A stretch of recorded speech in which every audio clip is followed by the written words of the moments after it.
এটা হচ্ছে TVS metro. এই বাইকের আছে সাইড স্ট্যান্ড। এই বাইকে অনেক কাত হয়ে শুয়ে পড়তো, এই বাইকের স্ট্যান্ডের মধ্যে খেয়ে গেলে এমনটা হয়। এই যে ভিতরে দেখা যাচ্ছে যে আঙ্গুলের সামনে এখানে অনেকখানি ক্ষয় হয়ে ভিতরে গর্ত হয়ে গেছে। এটা হয়েছে একেবারে পাদানি হয়েছে। পাদানি খোলো, পাদানি ঝালাই করতে, তারপরে গাড়ি পাদানি খুলে ওখানে ঝালাই করতে হবে। এটা মূলত ঝালাই করে দিলে ঠিক হবে, সেটা আমরা ঝালাই করবো এখন। এটা লাস্টে কি অবস্থা হয় দেখাচ্ছি। দেখো এখানটাও অনেকটা খানি ক্ষয় গেছে। হ্যাঁ, পিছনে ক্ষয় হতে হতে এখানটা অনেকখানি গর্ত হয়ে গেছে। যদি এটাকে ঝালাই করতে হবে।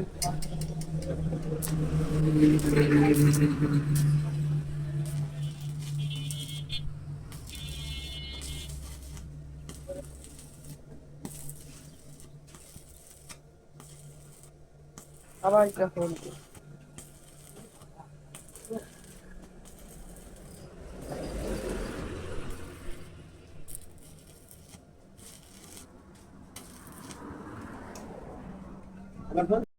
নাও স্টার্ট করো, সাইড করো,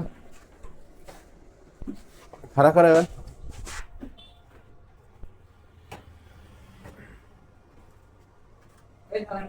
ওকে।